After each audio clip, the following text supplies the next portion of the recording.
Attention दोस्तों, आप सबका एनएससी फिजिक्स क्लास में वेलकम है। स्वागत है। आज एक नया टॉपिक, नया चैप्टर लेके आया हूं। नाम है वेव ऑप्टिक्स।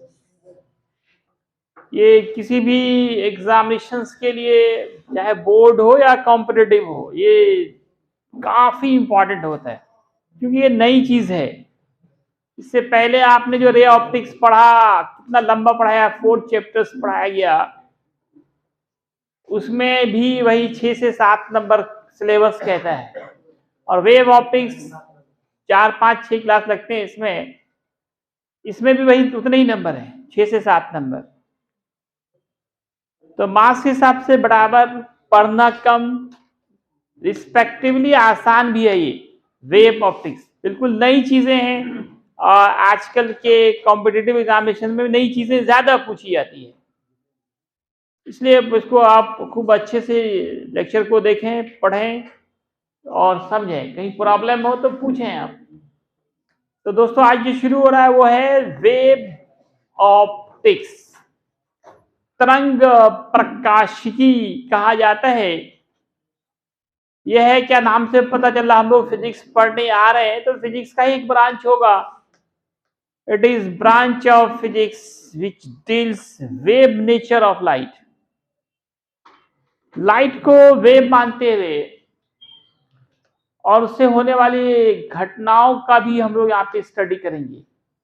लाइट का वेव नेचर कैसा है, कहां से प्रोड्यूस हुआ, ये तो देखेंगे ही, साथ साथ लाइट को वेव मानकर देखिए बहुत सारी घटनाएं प्रकाश की ऐसी है जिनके लिए लाइट को वेव मानना पड़ा। Interference of light, diffraction of light, polarisation of light, ये 3 घटनाएं खासकर ऐसी है जिसको बिना वेव माने प्रूफ नहीं हो सकता। ये सब आपको रे ऑप्टिक्स में नहीं पढ़ाया गया है। पार्टिकल्स मानकर हम इसका प्रूफ नहीं कर सकते, एक्सप्लेनेशन नहीं कर सकते हैं। यही 3 घटना ऐसी थी जिसके लिए साइंटिस्ट लोगों को ये सोचने पे मजबूर किया कि light is wave. Light is wave. Light कौन सा वेव है, याद है आप लोगों को? पूरा बोले, electromagnetic transverse wave. Light is electromagnetic transverse. ये तो मैंने सिर्फ लिखाया था ना, यहाँ वेव ऑप्टिक्स में प्रूफ हो जाएगा। ये यहाँ प्रूफ करके दिखाया जाएगा कि ये ट्रांसवर्स वेव है। लाइट इज इलेक्ट्रोमैग्नेटिक ट्रांसवर्स, इसका प्रूफ भी दिखेंगे आप। तो दोस्तों, वेव ऑप्टिक्स में लाइट के वेव नेचर का स्टडी किया जाता है। हर चैप्टर में देखो, मैं बोलता हूँ कोई ना कोई हीरो होता है जिसका पूरा एक्शन होता है, रोल होता है, उसी के अराउंड पूरा वो चैप्टर घूमता रहता है। यहाँ पे वेव फ्रंट है। इस एक्सरसाइज का हीरो कहो, मेन पॉइंट कहो, जिसका इस पूरे चैप्टर में रोल होगा, एक्शन होगा, वो वेव फ्रंट का होगा। वेव फ्रंट हिंदी में तरंगाग्र कहते हैं। शायद आपने फर्स्ट टाइम सुना होगा वेव फ्रंट, तरंगाग्र। ये है क्या, इसका डिफिनीशन है कि कोई भी सोर्स ऑफ लाइट हो। कौन बोल रहा है जी? कोई भी सोर्स ऑफ लाइट हो, उनसे इक्वल डिस्टेंस पे जितने भी सेम फेज वाइब्रेटिंग पार्टिकल्स होते हैं उनको टच करने वाला इमेजिनरी सरफेस, ऐसा कोई सरफेस होता नहीं, हम लोग इमेजिन करते हैं, is known as wave front.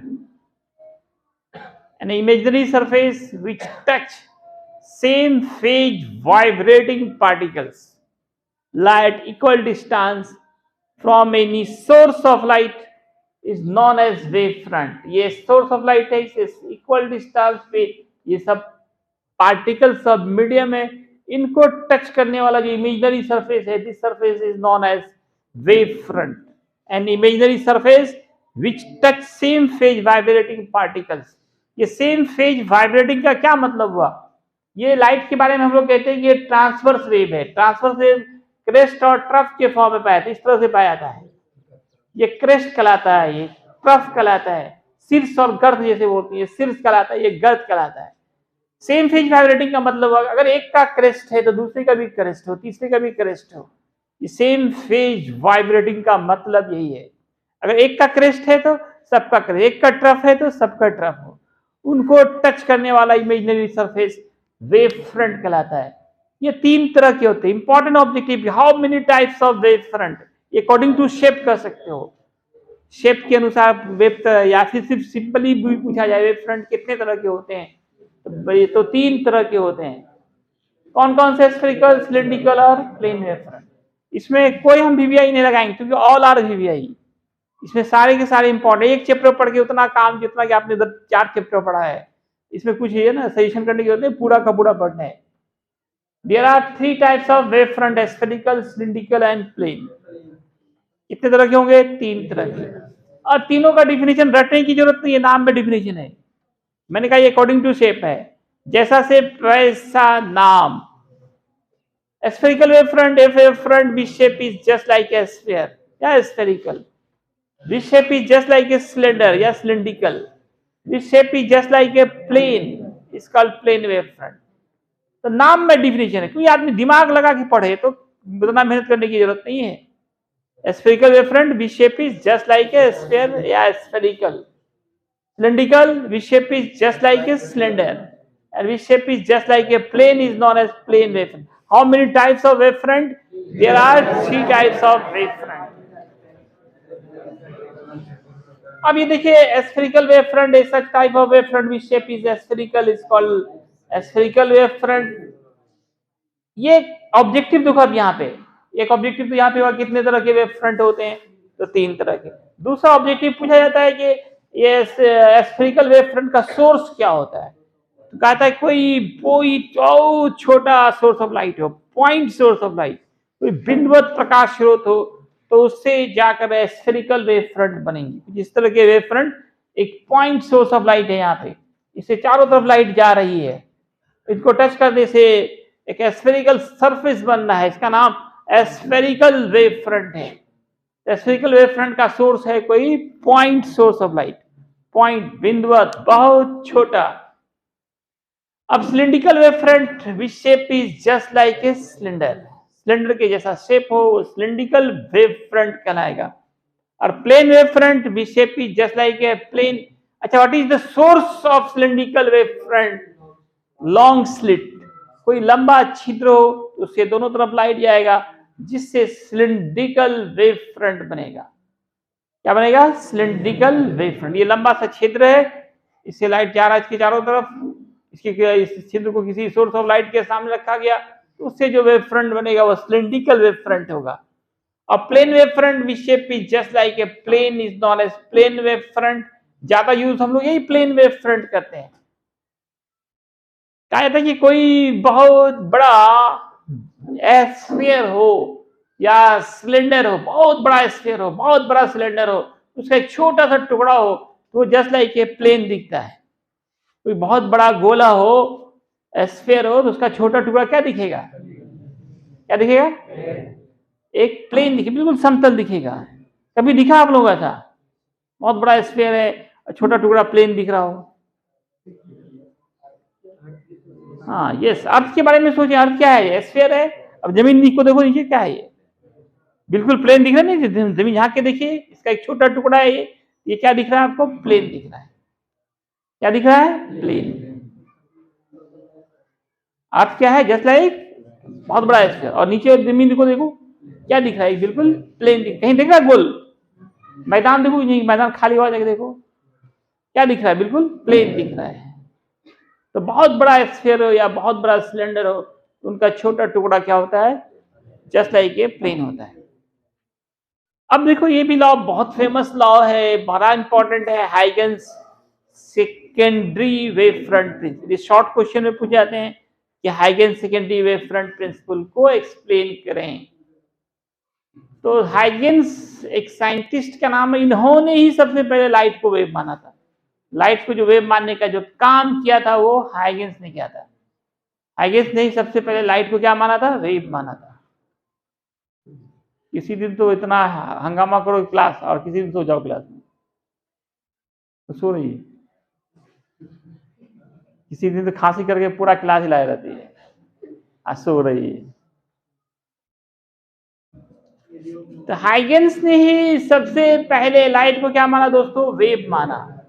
और जब इन्होंने वेव माना था उस वक्त इलेक्ट्रोमैग्नेटिक वेव का खोज नहीं हुआ था। इलेक्ट्रोमैग्नेटिक वेव का खोज किसने किया था, याद है आप लोग? इस पे पूरा एक चैप्टर पढ़े हो, इलेक्ट्रोमैग्नेटिक वेव सिद्धांत किसने दिया था?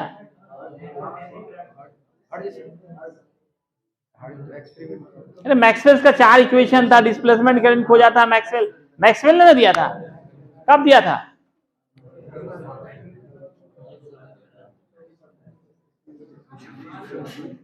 एटीन 65 में। गजब हाल है, तुम लोग सब भूल गए तुम लोग।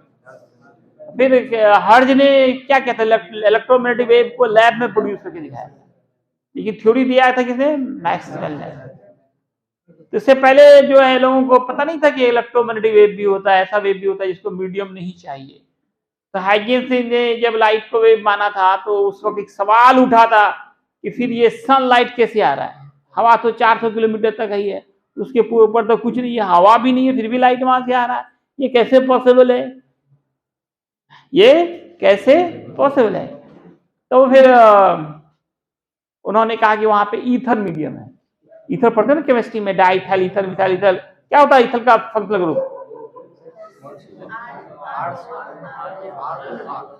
मेन ओ बोलो ना। तो ईथर का उन्होंने कहा कि ईथर जैसा मीडियम कोई वहां पे है, कहाँ है? स्पेस में, वहीं से आ रहा है। अब बाद में जब इलेक्ट्रोमैग्नेटिक वेव का खोज हुआ तो इनका ये मानना गलत निकला, क्योंकि लाइट इज इलेक्ट्रोमैग्नेटिक वेव और उसको किसी मीडियम की जरूरत नहीं है, किसी मीडियम की जरूरत नहीं है। तो उन्होंने एक सिद्धांत भी दिया था कि लाइट वेव कैसे प्रोपेगेट करता है, जिसका नाम है Huygens secondary wave front principle. Principle लिखने आया तो इतना ही नहीं खाली ये लिख दीजिएगा, लॉ ये छोड़ दीजिएगा। लॉ में नीचे पॉइंट्स लॉ होते हैं, ये तो इंट्रोडक्शन दिया गया है आपको। अगर लॉ लिखना है, इतना याद नहीं रहता था, लेकिन ये पॉइंट लिखना है। मैं क्या देखता हूँ टेस्ट में जब क्वेश्चन देता हूँ, ये लिख देता है, पॉइंट छोड़ देता है। लॉ में ये पॉइंट्स हैं। तो इंट्रोडक्शन में बताया गया कि हाइगेंस ने ही सबसे पहले लाइट को वेव माना और उसके प्रोपेगेशन के लिए ईथर जैसे मीडियम की कल्पना किया उन्होंने, और कैसे ये प्रोपेगेट करता है इसके लिए उन्होंने एक प्रिंसिपल दिया है ना। इनका पहला कहना था, each wave front is a source of new wave front. पहला इस प्रिंसिपल का पहला point, each wave front is a source of new wave front. हर एक वेव फ्रंट नए वेव फ्रंट के लिए सोर्स का काम करता है, और जो नया वेव फ्रंट बनता है वो सेकेंडरी वेव फ्रंट कहलाता है। वो जिससे बनता है उसको प्राइमरी वेव फ्रंट कहते हैं।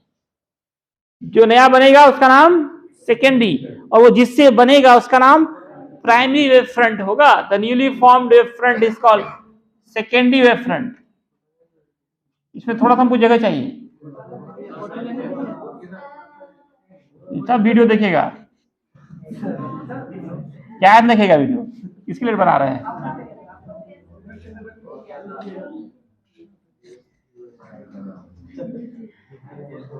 Each wave front is a source of new wave front।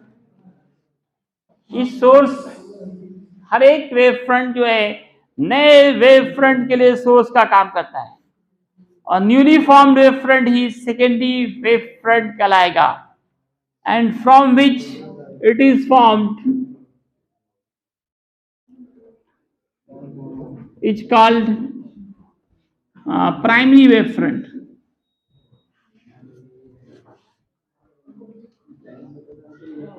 Primary wave front, दो तरह के वेव फ्रंट हो गए। मान लो कोई सोर्स ऑफ लाइट है, ये हमारा प्राइमरी वेव फ्रंट है, प्राइमरी वेव फ्रंट। इसी से फिर नए वेव फ्रंट बन जाएंगे, नए वेव फ्रंट, ये कहलाएगा secondary wave front. Newly formed wave front is called secondary. नया नया जो बनेगा वो सेकेंडरी वेव फ्रंट कहलाएगा, जिससे बनेगा वो प्राइमरी। इस तरह के अगर बहुत सारे वेव फ्रंट हो, 1 2 3 4, बहुत सारे वेव फ्रंट्स हो, यहां टर्शियरी की बात नहीं होगी, ये प्राइमरी था, इससे ये बना ये सेकेंडरी, अगले क्षण ये प्राइमरी, फिर ये सेकेंडरी, अगले क्षण ये सेकेंडरी, ये प्राइमरी, फिर अगले क्षण ये सेकेंडरी, फिर ये उल्टा बोल दिया, ये प्राइमरी, ये सेकेंडरी। इसी तरह से लाइट वेव्स आगे बढ़ता चला जाता है। ये जो लास्ट वाला जो होगा वो सेकेंडरी होगा और सेकेंड लास्ट होगा वो प्राइमरी होगा। जो पहला था वो प्राइमरी हो गया, अगला बना सेकेंडरी, अगले क्षण वो फिर सेकेंडरी से अगला बन गया तो सेकेंडरी क्या बन गया।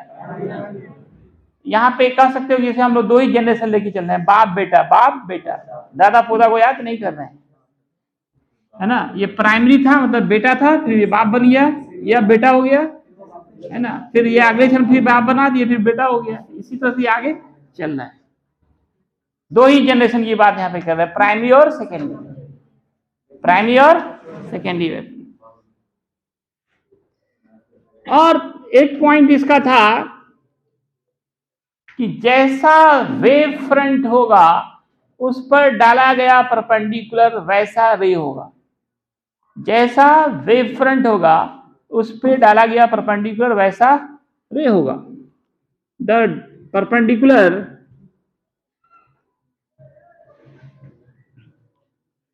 on इंसिडेंट वेव फ्रंट, अगर इंसिडेंट वेव फ्रंट है, incident wave front is called incident ray. इसी तरह से perpendicular on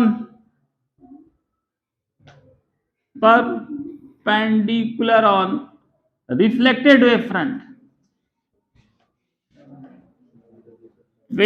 front is called reflected ray। इसी तरह से परपेंडिकुलर ऑन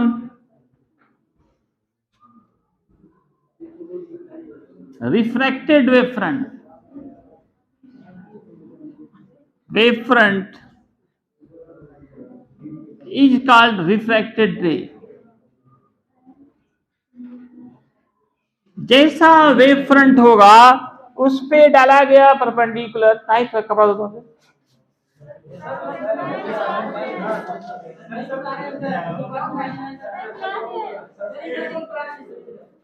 जैसा वेव फ्रंट होगा उस पे डाला गया परपेंडिकुलर वैसा ही रे होगा।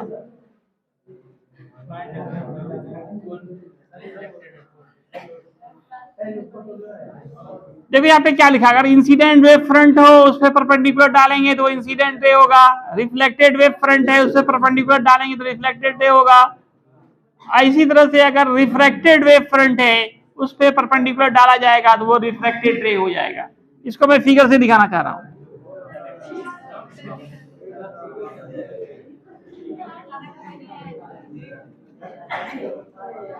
ये देखिए आप भाई अल्लाह में, ये मान लो इंसिडेंट वेव फ्रंट है, इंसिडेंट वेव फ्रंट, इस पे ये परपेंडिकुलर डाला, ये इंसिडेंट रे हो गया। ये मान लो रिफ्लेक्टेड वेव फ्रंट है, रिफ्लेक्टेड वेव फ्रंट, इस पे परपेंडिकुलर डाला, ये रिफ्लेक्टेड रे हो जाएगा। अगर मान लो ये रिफ्लेक्टेड वेव फ्रंट है, क्या है मछली बेच रहा है जी, इस पे परपेंडिकुलर डालिए, ये रिफ्लेक्टेड रे हो जाएगा। हाइगेंस के तीन प्रिंसिपल वेव, पहला ये हर एक वेव फ्रंट से नया वेव फ्रंट बनेगा, each wave front is a source of new wave front. जो नया बनेगा उसको सेकेंडरी वेव फ्रंट कहेंगे, जिससे वो बनेगा उसको प्राइमरी कहेंगे। और तीसरा पॉइंट था जैसा वेव फ्रंट होगा, गाल का नीचे क्या देख रहा है, जैसा वेव फ्रंट होगा उस पर डाला गया परपेंडिकुलर वैसा ही रे होगा। इंसिडेंट वेव फ्रंट होगा तो इंसिडेंट रे जो परपेंडिकुलर डालेंगे आप, रिफ्लेक्टेड वेव फ्रंट होगा उस पर डाला गया reflected ray, refracted wave front होगा उस पर डाला गया परपेंडिकुलर रिफ्रैक्टेड रे होगा। इसी बेस पर दो लॉन्ग क्वेश्चंस करने हैं आपको। प्रकाश के परावर्तन और अपवर्तन, ये दोनों घटनाओं का हम लोगों को वेरीफाई करना है on the basis of secondary हाइगन सेकेंडरी वेव फ्रंट प्रिंसिपल। इसका जो मेन जो यूज है ना, इसका जो हाइगन सेकेंडरी वेव फ्रंट प्रिंसिपल के हेल्प से रिफ्रैक्शन ऑफ लाइट और रिफ्लेक्शन ऑफ लाइट, ये दोनों घटनाओं का वेरिफिकेशन करना है, उसके लॉ का भी वेरिफिकेशन करना है। ये दो लॉन्ग क्वेश्चन है, कल बताए जाएंगे।